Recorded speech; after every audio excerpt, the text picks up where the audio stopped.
आए हो मेरे जिंदगी में तुम बहार बनके, आए हो मेरे जिंदगी में तुम बहार बनके, आए हो मेरे जिंदगी में तुम बहार बनके, मेरे दिल में यूं ही रहना है, मेरे दिल में यूं ही रहना, तुम प्यार प्यार बन के, आए हो मेरे दिल में, आए हो मेरे जिंदगी में तुम बहार बन के, आंखों में तुम बसे हो सपने हजार बन के, मेरे दिल में यूं ही रहना है, मेरे दिल में यूं ही रहना, तुम प्यार प्यार बन के, आए हो मेरे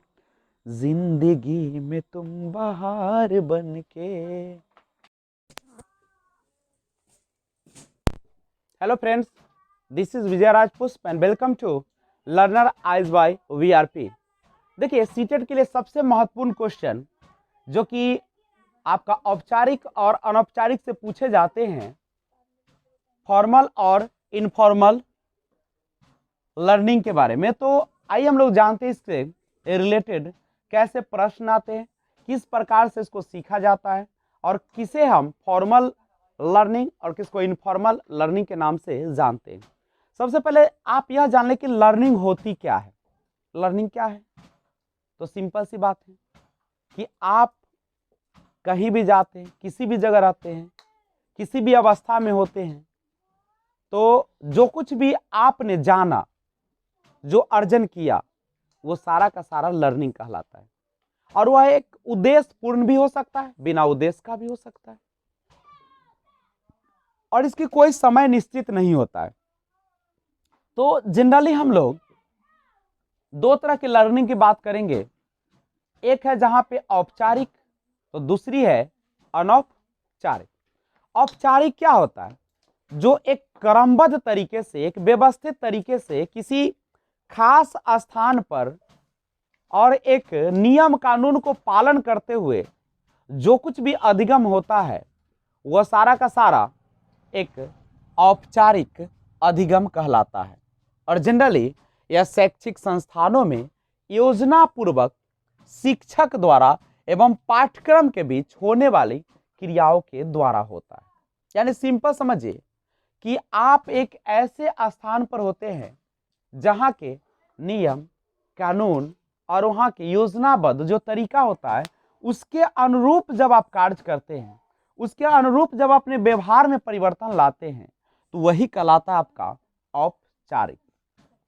नहीं, जिसमें आपका हो सकता है स्कूल, नहीं विश्वविद्यालय, विश्वविद्यालय या कोई कार्यालय, नहीं, या एक ऐसी जगह जहां पे आप शिरोमणि करते हैं, तो वो सारा का सारा जो हो सकता है वो कैसा होगा? औपचारिक अधिगम होगा। लेकिन अनौपचारिक अधिगम क्या है?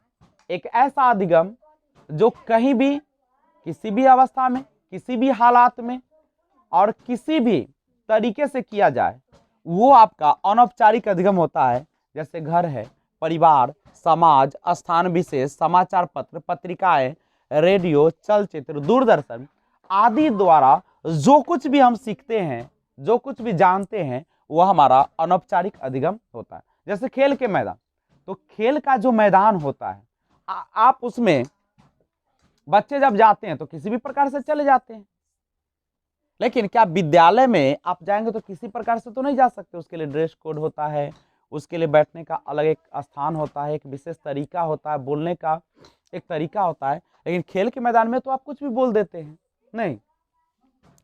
तो अनौपचारिक अधिगम की शुरुआत आखिर होती कहां से? जनरली तो घर से। घर में भी कहां से? मां से होती है, नहीं। तो यह है आपका औपचारिक और अनौपचारिक। यानी स्कूल जो होगा, विद्यालय जो होगा, औपचारिक अधिगम होगा, लेकिन घर जो होगा, परिवार जो होगा आपका, वो आपका कौन सा होगा? अनौपचारिक। एक लाइन में अगर हम इसको देखें तो कह सकते हैं कि औपचारिक अधिगम वह अधिगम होता है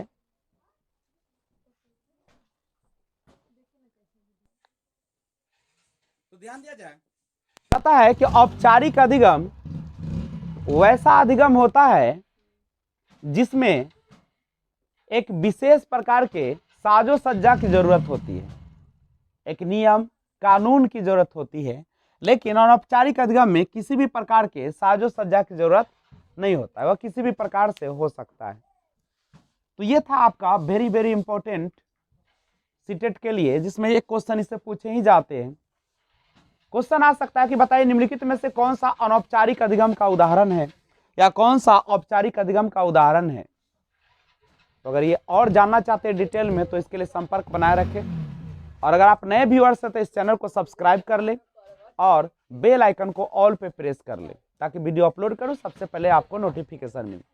thanks for watching, keep watching. जय हिंद, जय भारत।